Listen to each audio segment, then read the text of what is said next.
prosesnya itu ada, tidak mungkin seperti membalik telapak tangan. Ya tentunya banyak hal yang sudah dilalui. Nah, saya mau tanya itu loh. Jadi kira-kira sampai saat ini apa saja yang sudah dilakukan supaya bisa berhasil seperti sekarang, jadi dipakai oleh Tuhan menjadi alat kemuliaannya, itu sungguh luar biasa ya. Nah, hal itu yang saya mau tanyakan Ibu Pendeta Sarle. Oke.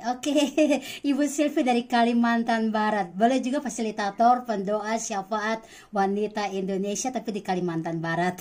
Terima kasih pertanyaannya. Saya percaya semua kita ini wanita-wanita yang luar biasa, spiritnya, rohnya di dalam Tuhan.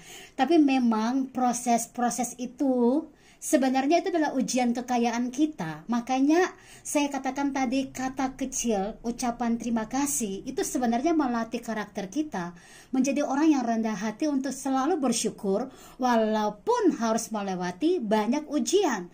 Nah, kadang-kadang memang saudara, orang kalau mau dipakai Tuhan itu dia harus bisa menjadi keset ya, artinya harus welcome, dianggap nggak baik, nggak benar, nggak apa-apa. Memang saya tuh belajar dari banyak hal yang Tuhan izinkan gitu.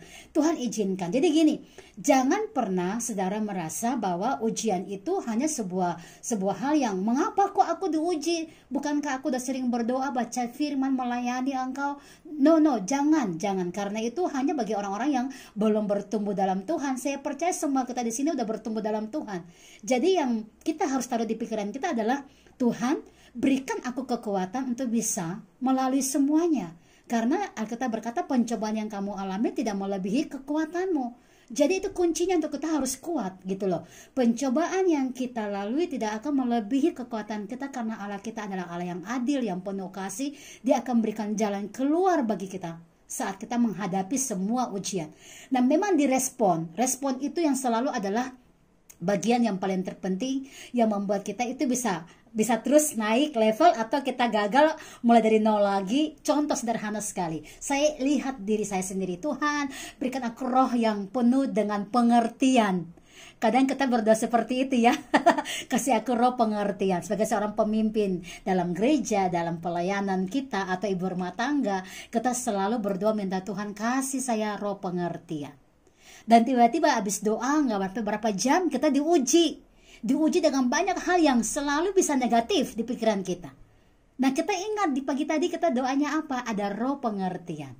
Coba pandang semua. Jadi gini, bahkan kita melihat orang lain aja yang mungkin bahkan menjelekan kita, kita harus lihat dia adalah ciptaan Tuhan yang paling mulia.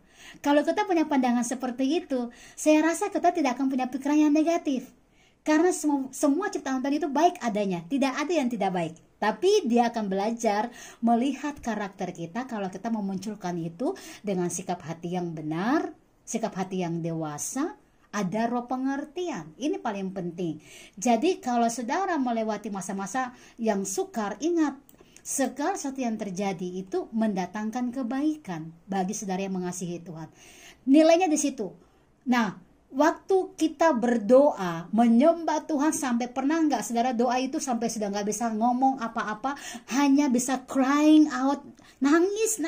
Nah, kalau udah seperti itu, wow, saya berikan tepuk tangan. Karena kadang-kadang Tuhan izinkan saudara itu sampai cuma datang sama Tuhan berlutut, nggak minta apa-apa, nggak ngomong apa-apa, hanya nangis dan hanya menyembah Tuhan. Itu kekuatan kita sebenarnya. Jadi kalau kita bisa lewati satu tahap, izinkan Tuhan membawa ke tahap berikutnya. Izinkan Tuhan membawa ke tahap berikutnya lagi. Saudara, mengumpulkan saudara untuk ikuti pelajaran firman ini nggak mudah loh. Nggak mudah gitu. Saya harus berkorban ya, memberikan paket Zoom yang tidak putus-putus. Saya harus berkorban, hubungi si A si B. Saya harus siapkan orang-orang tertentu untuk ayo bantu ibu kerja ya. Kita bantu teman-teman perempuan yang lain untuk kumpul. Itu nggak mudah saudara. Nggak mudah.